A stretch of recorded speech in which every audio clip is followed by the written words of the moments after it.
I would never have thought of that. Yeah. Do you have goggles? No, that could have been. It wasn't bothering my eyes. Oh, should purchase yourself a pair of goggles. Why do you have goggles? Wait. For those of you who are not on I realize YouTube, it's not a visual medium. Sarah literally just had safety goggles sitting next to her computer, and she picked them up and putting them on. Welcome to Attached, a podcast about the loved ones we're attached to and the good, the bad, and the ugly advice about those relationships that maybe we shouldn't be so attached to. We here at Attached want to share ways to enhance your relationships and debunk all of that bad relationship advice using science.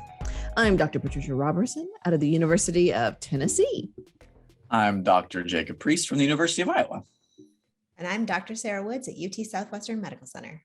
Today, Jacob's going to bring us something silly, but with a dash of ominous in a pop-in culture. Then in Academic Deep Dive, we're going to discuss the academic article, Loving You from Afar, Attraction to Others, Crushes, Among Adults in Exclusive Relationships, Communication, Perceived Outcomes, and Expectations for Future Intimate Involvement. It's telling a story, that title. It's telling a story. And then in good or bad advice, we're going to discuss, drumroll please, TikTok. It's back. We're so excited. Or is it just me? It's fine. Whatever. Are we doing the milk crate challenge? Is that what we're doing? No. I love that you brought that up because my guess is that it is just now hitting Instagram. That was like months ago on TikTok. So bless it. Bless it. I'm so not cool. TikToks and other social medias we'll be discussing. I know that you guys have all been desperately missing those TikToks. I know I have. So they are back. Yes. As always, if you have advice you'd like us to talk about, send it to us. You can email us at attachedpodcast@gmail.com, tweet us, Facebook us, Instagram us, all at Attached Podcast, or go to attachedpodcast.com and send us a message. Believe it or not, we are also on YouTube. So if you want to check out a video of this podcast and look at all of our faces whilst recording, check it out there. As always, please remember to rate and review on your favorite podcast app or on YouTube. But before we get to all of this goodness on this episode, how are you guys doing? What's up? Tell me stories. How's it going? It's fall in Iowa and it's beautiful. This is the time of year where Iowa outshines all the rest of the states in the United States of America. Keep saying that. You keep saying that. We've got an incredible football team. Also over the summer, I don't know if you heard, we had the Field of Dreams actual baseball game, highest rated baseball game ever. I think in the last 10 years watched ever. The leaves in Iowa are turning gorgeous colors. We're getting geared up for the Galena Halloweena extravaganza. And again, this podcast brought to you by Iowa. Tourist destination. Go. No, but we're doing really well. Just, enjoying the fall, kind of settling into a rhythm in the semester, but it just feels like the rhythm is frantic and frenetic. Yeah, for sure. I feel never ending. But, we're hanging in there. Good to hear. Glad the leaves are turning beautiful colors there. We still got lush green here in Tennessee, but I'm glad Iowa is marching towards the tundra of winter. Woods? I have been playing fantasy football lately. What? Yeah. I haven't done it in years. And my brothers finally remembered that every year I'm like really sad about that. And my husband too, they always tend to be in a league together. And I'm like, I feel like it would make football more engaging if I had my own fake team. And I did a lot of research pre-draft, Not shocked. to try to understand what and who, but especially on players' vaccination status. That's a really good factor. I think that's a great factor. Thank you. I didn't want to lose my team a quarter through the season because they were sick. apparently that vaccination status not necessarily tied to athletic performance, doing very poorly with my actual fantasy football team out the gate. I drafted but benched some solid players, and it's been a really interesting reintroduction to the fantasy football world. Thank you so much for asking how I've been doing. Well, I am glad. It's always nice to have something that takes your mind off work and stressors all around. So I'm glad you have that. And I'm glad Jacob has the leaves to look at to take his mind off all of that stuff. Walk in nature. Oh, yeah. One with nature, simpatico, you, Jacob, and That's nature. Me. Yeah. Yep. Whenever I think of nature, I think Jacob. You know what I mean?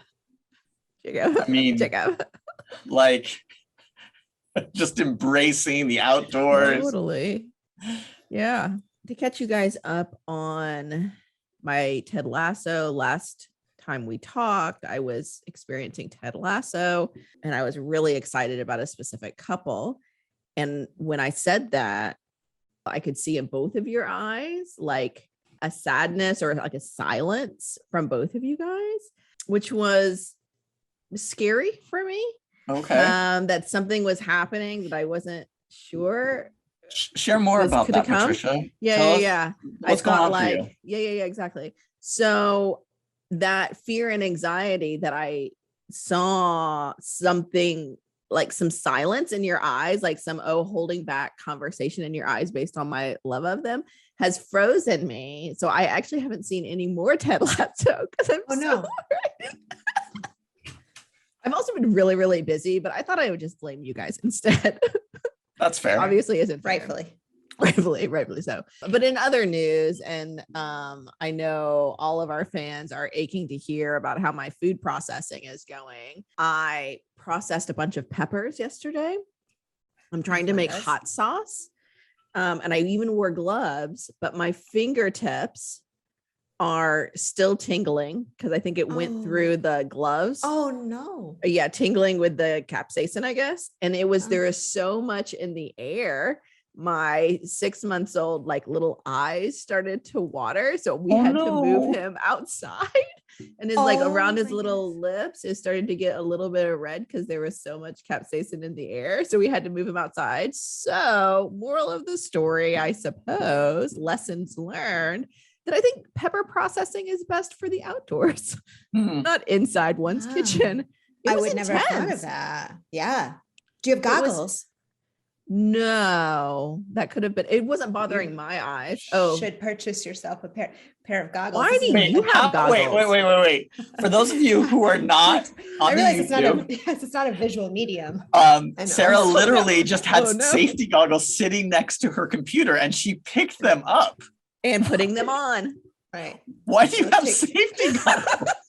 Yes, tell us why you have safety goggles next to your computer. Well, for COVID, so that I have multiple pairs of different kinds of goggles to wear in the hospital and in the clinic. This pair just happens to be right next to my recording area. But just in case you want to make people that are in the hospital while you're at home feel comfortable, you just put those extra safe. Yeah, yes, we're all safe together. And I'm going to send you a pair, Patricia, to protect you. And maybe if I can find a tiny baby pair to protect your son. Oh my gosh. Thank you. I want everybody to know that we're all okay now. It's just my fingertips are still tingly from it. It's weird. First up, popping culture. We learned about relationships from our friends and family, but a lot of what we think about love and relationships come from what we see in pop culture. For this first segment, we like to take a moment to highlight events in pop culture that influence people's lives and how we view relationships. Jacob, what you got for us? Have either of you watched Kim's Convenience? No, but it has been recommended to me on Netflix, right? Okay, highly recommend. So, Kim's Convenience really focuses on the Kim family and the convenience store they run, right? So they are Korean immigrants to Canada. And there's a lot of really great relational storylines that go on. But I want to talk about specifically one episode from season 2 because I think it is amazing. So the Kims, you have Mr. Kim and Mrs. Kim and their two kids, Janet and Jung.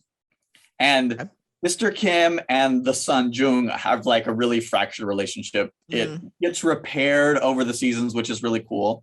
But in season 2, it's still kind of strained. So they're focusing mostly, it really looks at like Janet and how she works in the convenience store with her parents. So Janet's working there as this episode opens, and her mom and dad, Mr. and Mrs. Kim, are going to go on a date night. Mrs. Kim loves to dance, and she's got her dancing shoes on and is going out to dance. And Mr. Kim has golf clubs. And Janet says, wait a second, what are you doing? Like, it's date night. Aren't you supposed to do something together? Like, no, we want to do these separate things. It's really good for us to both be able to do these things separately. But of course, Janet kind of was like, wait a second, this isn't how date night's supposed to work. So she kind of guilts her father into trying to figure out how to dance and showing up for, Mrs. Kim's dance classes. So he tries to practice, he tries to figure it out. He shows up, and Mrs. Kim looks at him like, what are you doing? Like, why are you here? Yeah. Like, well, I'm trying to be here to dance with you. And she's like, that's really sweet. I really appreciate that. But I don't want to dance with you. You're not a good dancer. And you don't want to be here. Anytime I ask you to dance, you make a noise. And he goes, what noise? And she says, do you want to dance with me? And he goes, oh. And she's like, right? And then he's like, well, anytime I ask you to go golfing with me, you make the same noise. And so they come back and they talk to Janet, and they're like, we work together. We spend a lot of time together. Yeah. And we have things, even though we're calling it date night, that we like to do on our own. We love each other, but we want to be able to go out and spend time on our own.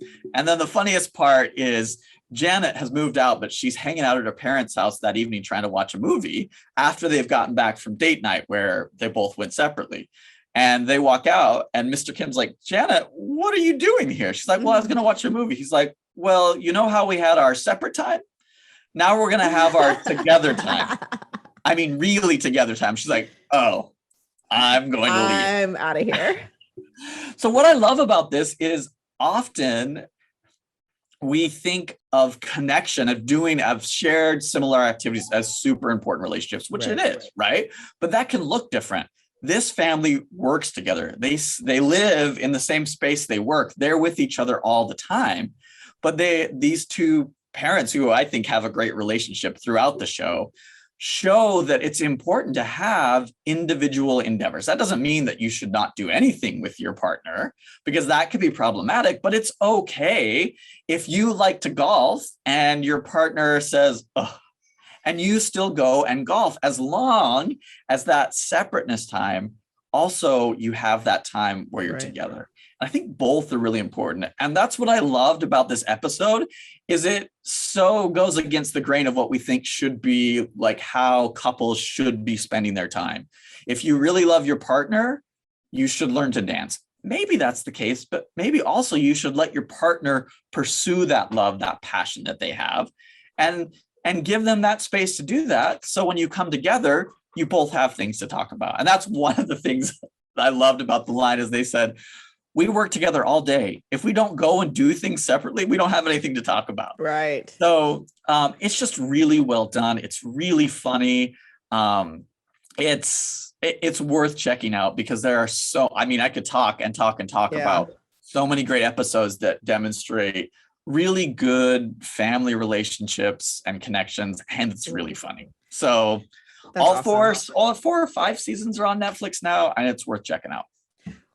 Awesome. What I also like about what you said is kind of one thing that we harp on a lot in this podcast is these cultural definitions of things that when it's applied to your relationship, it doesn't fit, right? So a date night, quote unquote, is when you go out together to a date and you do something together. That's kind of like our cultural definition, or, societal definition of what that is. But when you map it onto their relationship, it doesn't work. But that doesn't mean their relationship is bad. It just means they adjust and they have a different definition of that. And that's completely fine. These societal definitions don't work for every single relationship. And that doesn't mean your relationship is bad. It just means that that's not it. You're going to define it in a different way and it works. Fantastic. Yeah.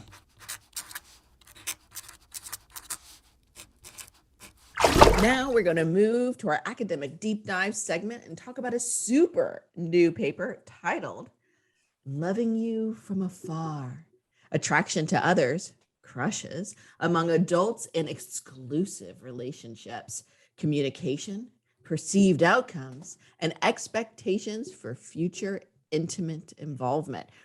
Written by Dr. Lucia O'Sullivan and Charlene Bailu at the University of New Brunswick, and Dr. Justin Garcia at Indiana University.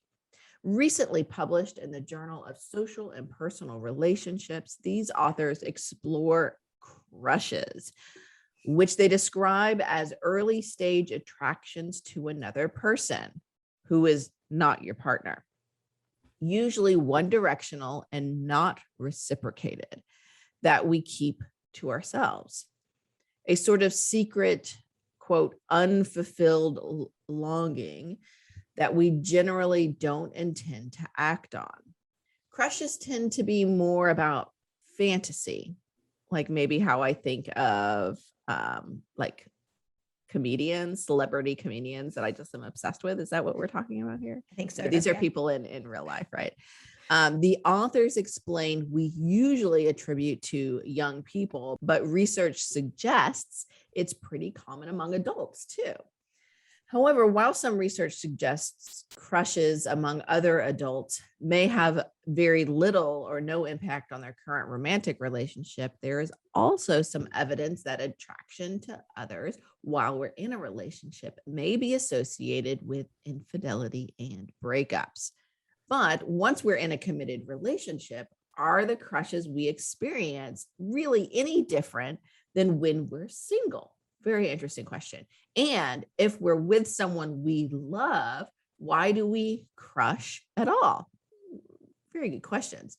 Sarah. It's just a little crush. Yeah. I was about to sing that too. So, Sarah, as you might imagine, I'm already crushing on this paper. Please fill in the science deets for us, if you wouldn't mind. I would not. This paper does 3 different studies using 4 different data sets to explore these questions. Amazing. So yeah, really kind of trying to target this from a few different angles. In general, they're looking at crushes among people in committed intimate relationships. So their samples for each of these 3 studies are people who have been in committed exclusive relationships of 3 or more months, but they also admit to having a crush. So they blinded those sort of entry inclusion questions among lots of different questions to be able to select their sample and not give away sort of the purpose of the study. Okay. That's a sample they ended up with, somebody who was in a relationship that's committed and exclusive and was attracted to somebody other than their primary partner using lots of crowdsourcing like MTurk and sort of online survey methods. Okay. So their first study looked at types of crushes that were had between people in committed relationships and compared to single people.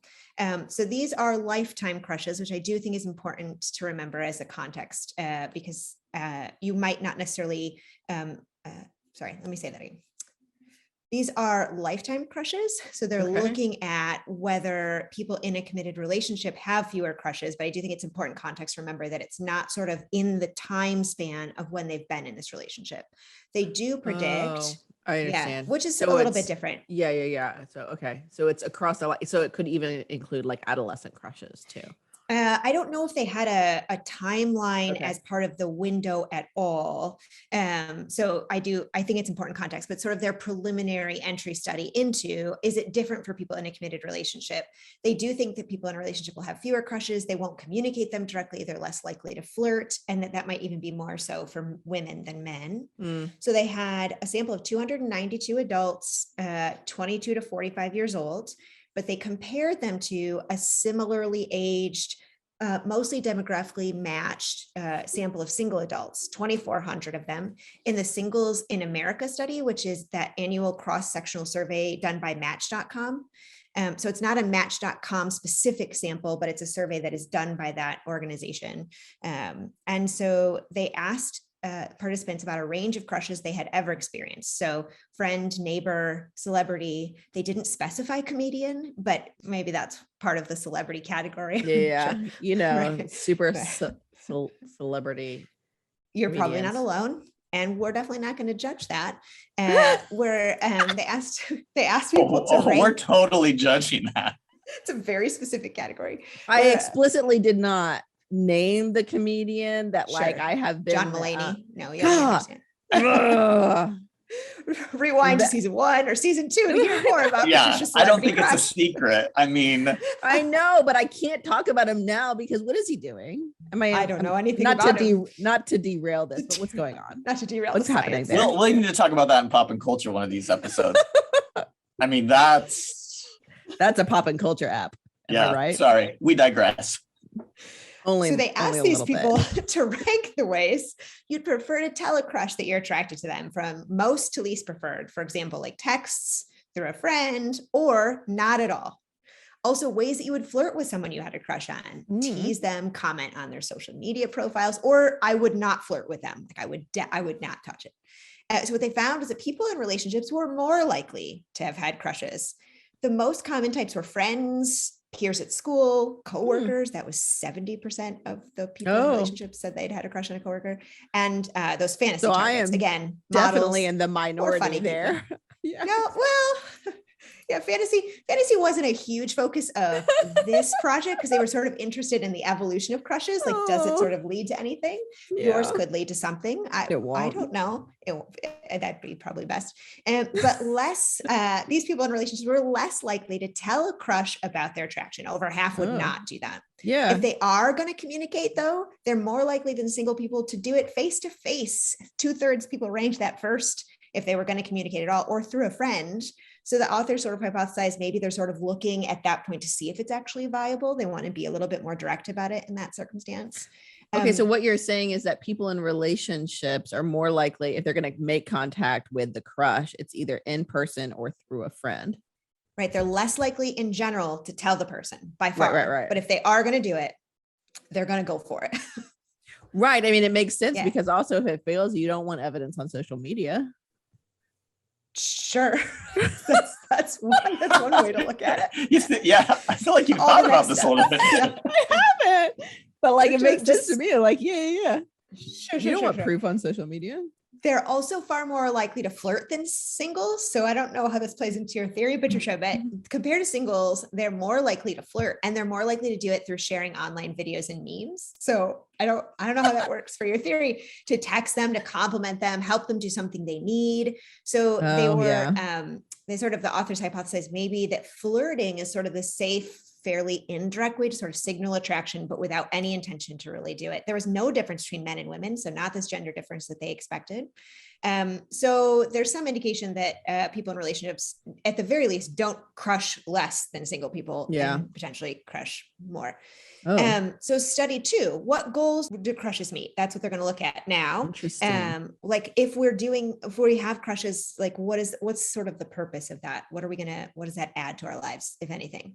So they thought maybe men will report more positive and fewer negative outcomes. That was their hypothesis. So this sample was 123 participants, again, established intimate relationship, crushed with someone they knew. This time they ruled out anybody with celebrity crushes. Patricia's out of the sample, 18 to 45 years old.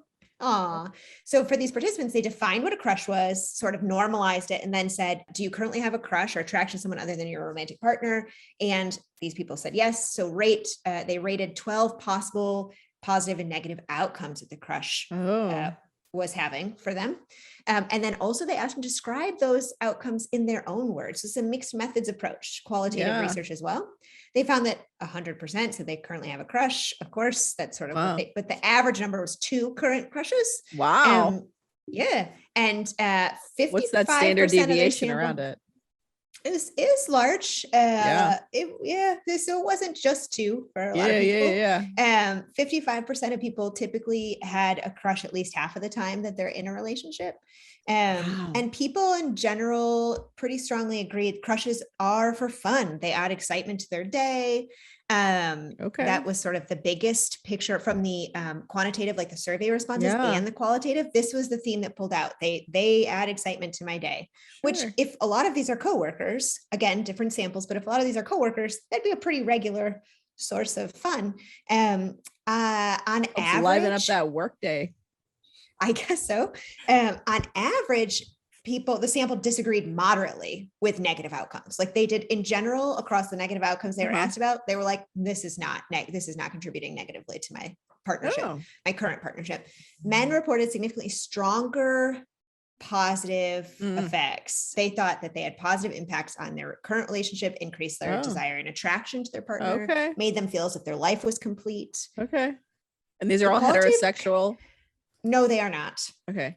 So they had, especially because they were crowdsourced, they had said that they had pulled sort of a decent sexual minority sample in these crowdsourced samples, which they said is expected. I guess I've never done crowdsourced research through like MTurk and those online surveys, but I guess it sort of is better at accessing that sample in general. Nice. Qualitative codes did show some negative outcomes. There were some like moral concerns that maybe crushes represent dishonesty, betrayal, and what's the risk to the relationship if my crush is discovered, if they go onto my social media accounts. What I'm telling you guys, just do it in person.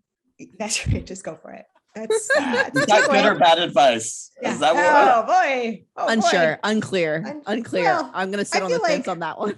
I feel like we shouldn't, but study 3, this was qualitative. So they asked people about their expectations of crushes. Like, how do they think these crushes will develop? What are they going to lead to? This is 513 participants. And again, the crush was somebody they knew. Wow. Patricia, your question was about, were they all like straight heterosexual couples? This was half and half men and women. A quarter of this sample was sexual minority, awesome. 72% white. So they asked them first to sort of tell us a story of the attraction that you have to this specific person. Sure. How did these feelings develop? Where do you see this attraction going? Where would you like it to go? And they found by far the sample did not expect it to develop intimately, because one or both of them were in a relationship. They wanted to maintain the friendship that they had. Only a very small minority, like 5.5%, indicated an expectation that it would develop intimately, and there weren't gender differences around that. Yeah. I'm also curious, like what the quality of their current relationship is for that 5% makes me curious about that. Absolute limitation of this data. They didn't assess relationship quality of the current relationship. And I think you're absolutely right. That's got to be related to whether or not these crushes develop, how it's connected to relationship instability. In general, I think there are some limitations to crowdsourced data. Also, their age range was a little bit limited. We're sort of here targeting this sort of narrow range of young adult and midlife. But yeah, the current relationship quality not assessed is definitely a limitation. What they did sort of find is that for those in committed relationships, the crushes are really common, but they are really from afar. So they're sort of deliberately unfulfilled in general. They're not without guilt. So there is some guilt that these people are experiencing. So it's possible they sort of maybe help us monitor alternatives. Like when we're in a current relationship, we're sort of maybe keeping our eye a little bit on like sort of can have this fun and enjoyment, but also sort of know what's out there if anything happened to this relationship.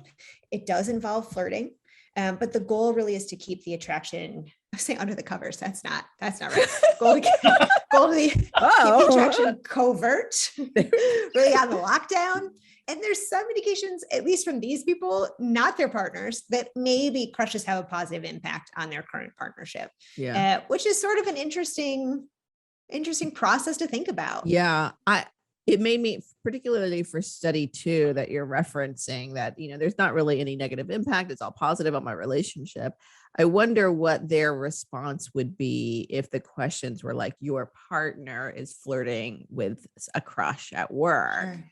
Is that, how do you feel about that? How do you feel about that? And is that positive or negative? Do you think that could positively or negatively impact your relationship? Oh, sure. No, I think there's got to be dyadic research here, but even sort of the perspective taking that you're talking about is is really interesting, and sort of compare it within the same survey would be really very cool, I think. I was going to say too, I kind of think this is interesting. It speaks to levels of openness in relationships, right? Often we just think of either monogamous or people who have open relationships, and that there's no in between.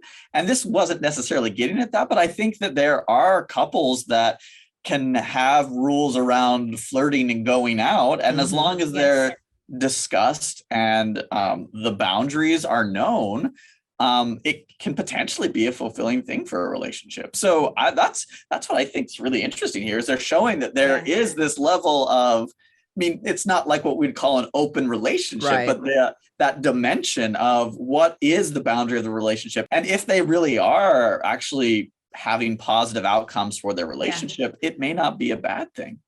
Well, to that point, Jacob, that second study did ask about whether their exclusivity contracts, like their understandings with their current partners, had anything to do explicitly with crushes. And a quarter of the sample said that they did have an understanding with their partner that exclusivity included crushes, that crushes were not okay to be part of the relationship. But over half said that they didn't have that sort of agreement with their partner. And like 1 in 5 said they weren't sure, which is sort of, I agree, an interesting boundary to think about.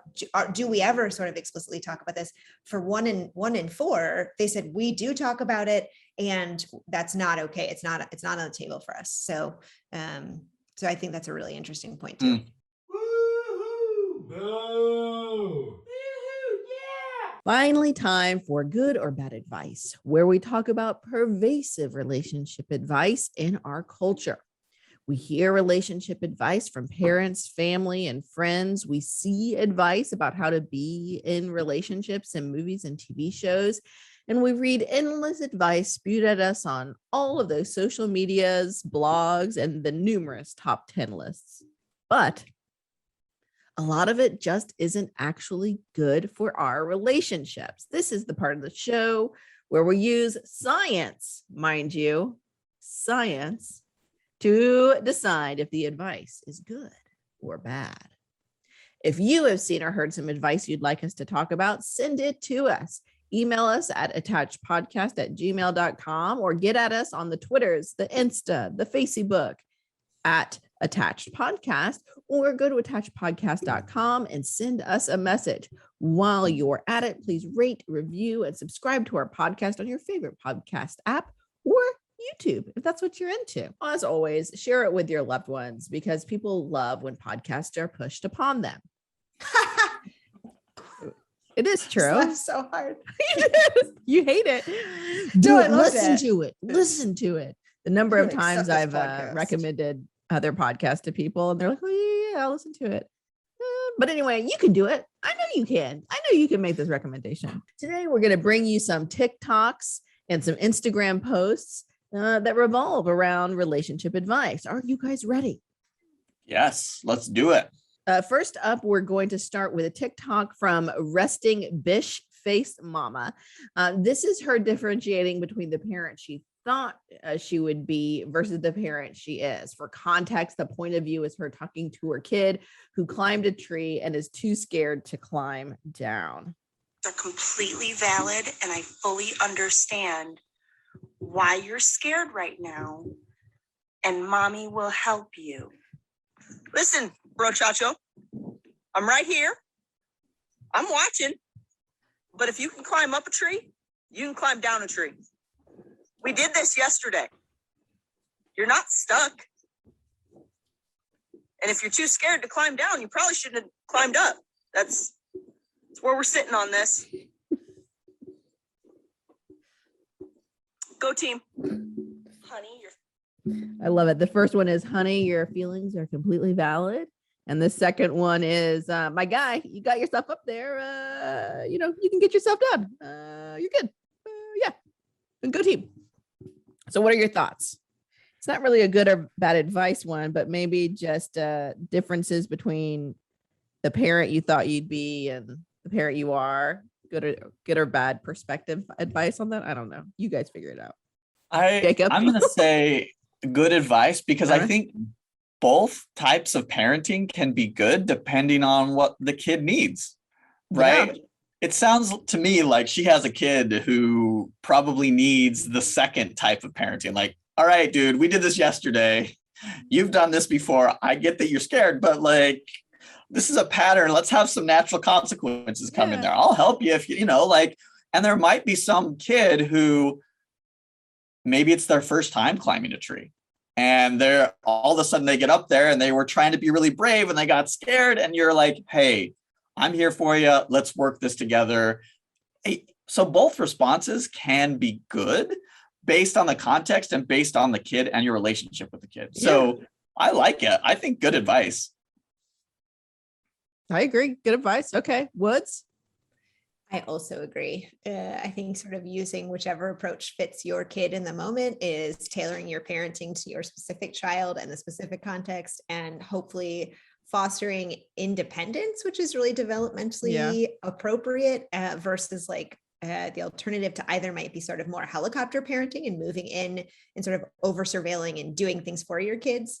I do sort of envision if I was like caught up high somewhere and couldn't get down and someone was spending time validating my fear, that like I would be so frustrated. Like, please, like either give me confidence, tell me I'm capable, or like literally help me down from a tree, but validating my fear right now. Like I know it's legitimate. I'm really high up. So I do really like that second approach a lot. Yeah. So good advice overall. And I also think the second one is probably more true to who she is as a parent, right? Like, I think that there are these expectations that we're always supposed to be this mother or this parent who talks like this and like talks our kid like this and like, it's okay. But if that's not who you are as a parent, and there's genuinely some parents out there and that's who they are as a parent, but if it's not who you are, your kids are going to see through that, right? You can only keep that up for so long. But what I love particularly about that is that who she is as a parent, or who she wanted to be as a parent, is embedded in who she is as a parent, right? Like she validated the emotions. She also reminded the kid about the context too, and did it in a funny, like down to earth, low key way that like fits better for her as a parent. And I guarantee you, parenting for her is a lot less exhausting being true to who she is as a parent than trying to put on the persona that she wanted to be as a parent. Next, we're going to move to the Instagram. This is an account called We're Not Really Strangers. Have you guys heard of this group? We're Not Really Strangers. Mm-hmm. So some of my undergraduates told me about it. From what I can gather, this group, they're mental health awareness group and are known for doing these cool street art projects that go viral, but they also have this automated text message that you can sign up for and get these kind of reaffirming or maybe sometimes like a reality check type text messages that people sign up for. And like some of the jokes is like, oh my gosh, we're not really strangers. Are you guys looking over my shoulder right now? Like some of them are like really insightful to the point where it feels like they know you super well. So whatever the case is, people seem to really, really like it. So here is a post of one of their street art pics from Instagram. I feel comfortable around you is the best compliment in the world. Good or bad advice? If somebody told me I feel comfortable around you, that wouldn't be for me the best compliment in the world. I think what they're getting at is like when I want my compliments, I want it to be a little bit more fawny and effusive when it comes to my compliments. There's that humility. Jacob's humility coming through. But I mean, I think what I like about this is when you're formulating a relationship and you can bring all the parts of yourselves, whether that be like if you struggle with mental health issues or whatever the context might be, and you're in a relationship and you feel comfortable and safe with someone, I think that is a really great compliment about the relationship itself, right? So it's more good advice when you are looking at the context of your relationships. If you feel really comfortable around somebody, that's good information. Is it the best compliment in the world?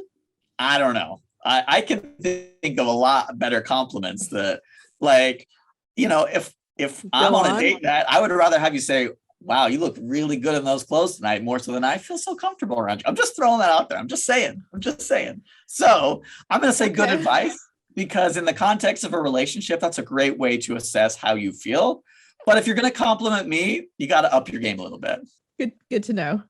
That's all I can say. I feel comfortable around both of you. That's why I can say these things. That's right. So that's a good compliment. Woods, we're not. I actually agree with Jacob. Do you really? All right, go on, Woods. I think as a therapist, and like sort of a really someone whose whole life orients towards empathy, a lot of people feel really comfortable around me. Interesting. And that's fantastic. And that's really my goal. And I'm so glad when it's effective and it works. And if it doesn't, then I would feel so awful. But it also, for me personally, pulls a lot on like my mental, emotional labor. Like strangers feel really comfortable too. Like I know so much about so many people I'll never see again. So I do agree with Jacob that I think emotional safety in relationships is so important and a really good piece of information to give to somebody that you're connected to. And also maybe not the best compliment to give somebody. So a good characteristic of a relationship, but you also could consider when giving compliments to tell people that they look hot. Or anything that's 100%. really about them and not the relationship. Oh, Necessarily. Okay. So that's usually I sort of, understand. you know what I mean? Yeah.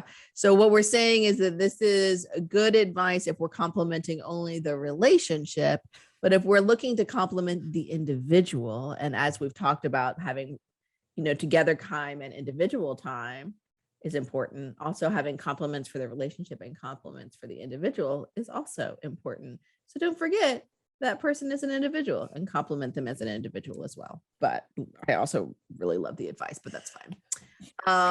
Staying with the gram. Tell us how you really feel about it. No, I reframed that to where I agree with it. Staying with the gram, this is a quote from the couple syllabus. The couple bubble is an agreement to put the relationship before anything and anyone else. It means putting your partner's well-being, self-esteem, and distress relief first. And it means your partner does the same for you. Stan Tatkin, posted by the couple syllabus. Good or bad advice, Jacob? Bad advice. Let me tell you why I think so. Yeah, go on. We're listening. We're all ears. You're going to put the relationship before anything and anyone else. That's not always going to work all the time, right? There's sometimes when, if your parent is in need of a caregiver and you've got to step up to take care of that parent, at that time, you've got to put the relationship maybe on the second tier while you're taking care of that person, right? Or maybe on the third tier if you're in the sandwich generation and you also have young kids. Right? Like, I don't like this idea that the fixed nature of priorities in a relationship all the time, right? Yeah. We can have priorities around certain relationships at certain times. That doesn't mean we should neglect your romantic relationships, but I feel like putting that on, this is always priority number one, is going to set you and your partner up for some disappointment because life happens, right? Yeah. Other relationships are important, and actually being able to put time and investment into those other relationships is going to help sustain your romantic partnership. So for me, this is bad advice. Bad advice from Jacob. Woods? I would agree with Jacob that that the advice that this is always sustainable is really questionable. I do sort of think it's good advice in terms of describing like the foundation of a relationship, in terms of orienting yourself towards like prioritizing your partner sort of on average, sort of as a foundation to the relationship, in terms of what I hear also sort of maybe a foundation of emotional safety and understanding your partner's life goals and having their back, keeping them safe. And also this other third piece that I think I hear, Patricia, is about balance. It's about that the partner has to do that so that it's a dyadic process. So if that's a foundation Yeah. of our relationship, it's not just me sort of always giving Right. and you always taking. It's that we're both sort of giving towards each other, and our orientation is both towards each other. So we also both receive from the other person, Right. versus sort of this one directional process of Right. emotional safety. Does that make sense what I'm saying? It does make sense. And I like the emphasis on it's a way to frame yourself for the foundation of a relationship. But what Jacob is saying is like the day-to-day execution of this Yes. is Yeah. problematic. And I agree with you're saying that it kind of hints at the dyadic necessity of this, but it was kind of like an add-on. Like it's like you need to do all of this, all that. Also, your partner should do it too. It's like literally the last half a sentence is that as well. In that Instagram clip, yes, I think Yes. Stan, that the author of that quote, Yeah. Stan Tatkin, is very couple oriented. So Yeah, my guess okay. is in the bigger picture, it really It's is about that different, okay. dyadic, having each other's backs piece. Is more dyadic, which is but, yeah. really wonderful to Yeah. hear. But another issue with like Instagrammable Mhm. quotes is you lose that context piece for sure. Yeah. So it sounds like, from the foundational piece, good advice, but from the day-to-day boots on the ground type of execution of a relationship maybe could be problematic. Okay, so this next one, we're going to go back to TikTok. Some advice from X Gillum. For some context, this gentleman has 4.2 million followers. If you guys break up and still can't leave each other alone, you belong together. When you're meant to be, your connection will always find its way back. And here is a stitch, a rebuttal to that by @Sierra Piper. Morrison, someone. If you guys break up and still can't leave each other alone, you belong together. No, I'm pretty sure we were just in a toxic cycle. Thank you. Good or bad advice? What are you guys thinking? That first part by whoever X that Gillum, yep. that is not accurate, right? If you are in a place where you can't leave each other alone after you've broken up, it's not a healthy sign in a relationship.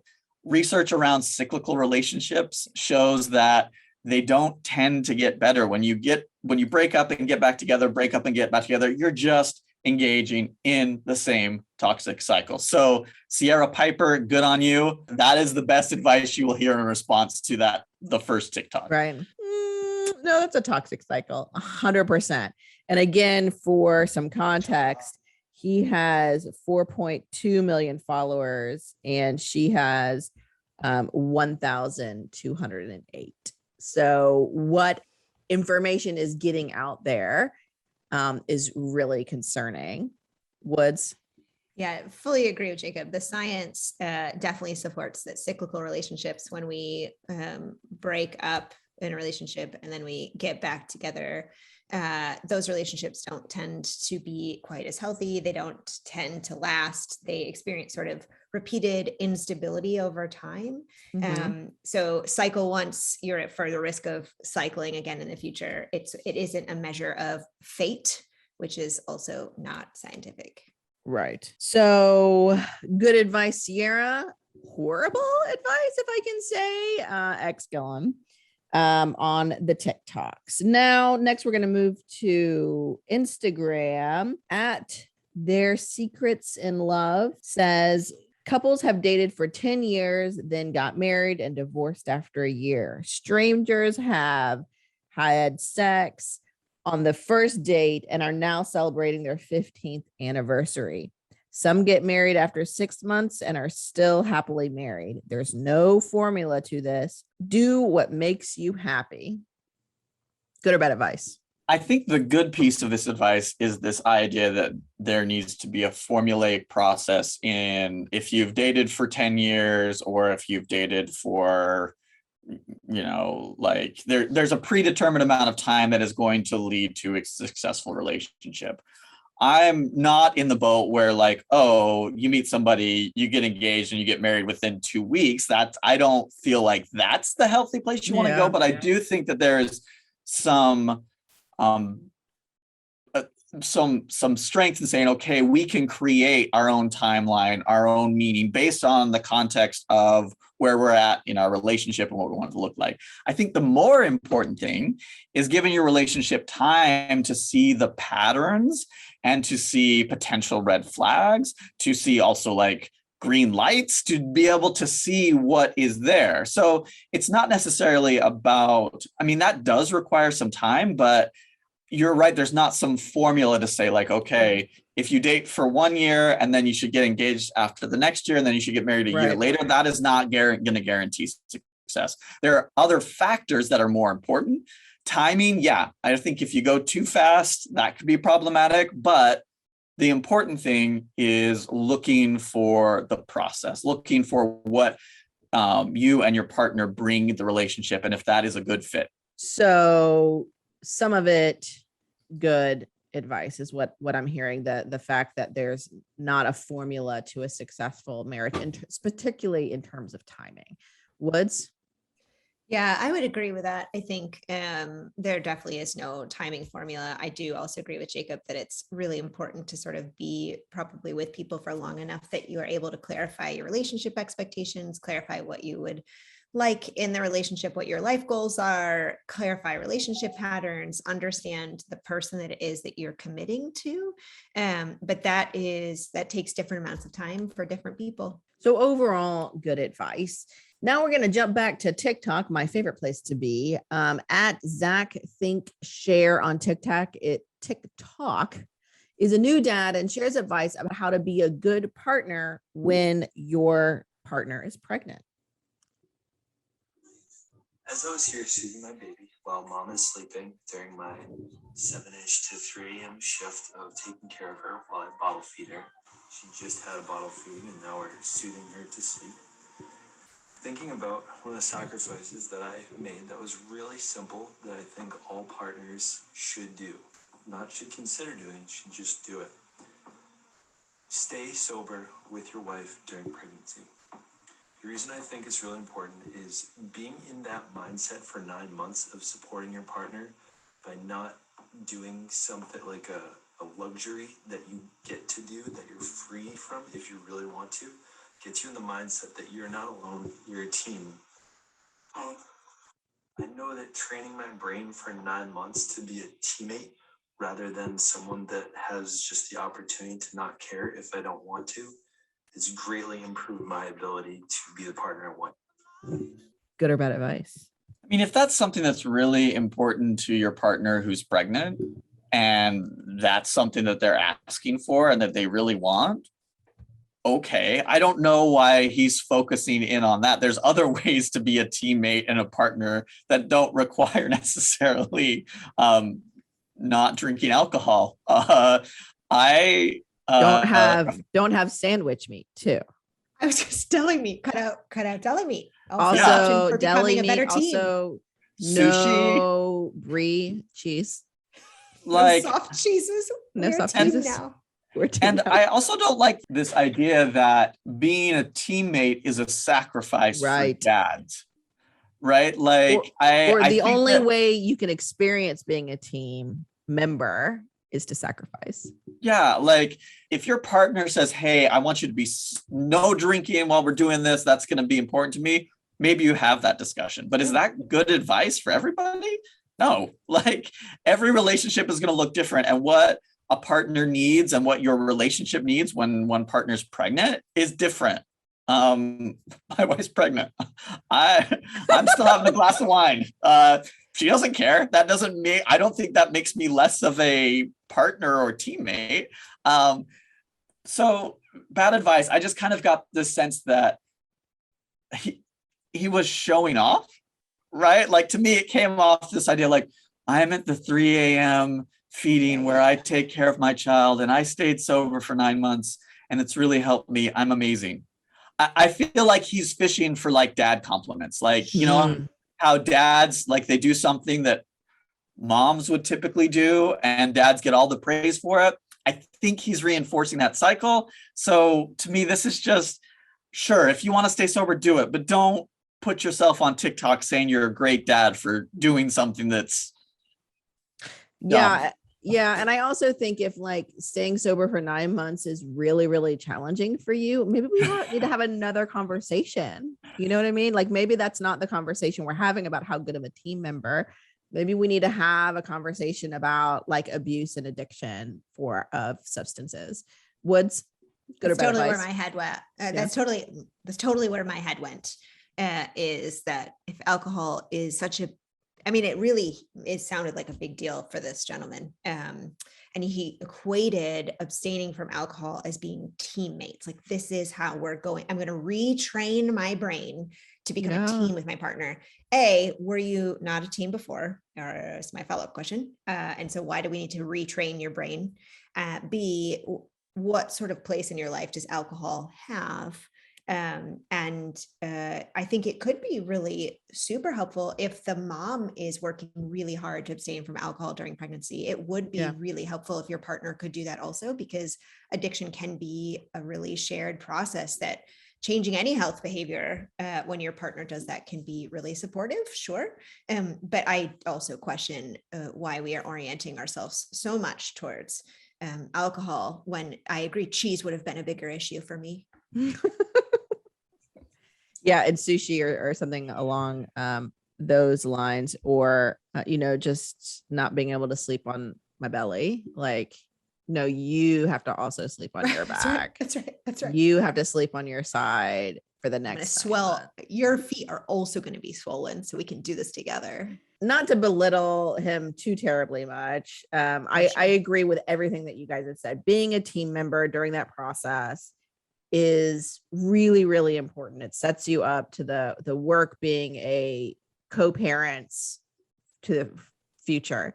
But sometimes doing things like this feel more performative, performing being a teammate than actually being a teammate. If it helps you get to that spot where you feel that you actually can contribute as a teammate, then maybe. We know that sometimes behavior comes before cognitive change, right? We know that from science, but it is not necessary. Being a teammate versus doing the performative actions of being a teammate are very, very different. And one is more long lasting. Spoiler alert, the performative stuff is not long lasting. Last, but certainly not least, we have another TikTok. At Lauren Peak share some advice about why being in an old and new relationship might look different. My boyfriend and I are about to celebrate 7 years together, and I have to say, after this much time, you really start to understand why couples aren't nice to each other.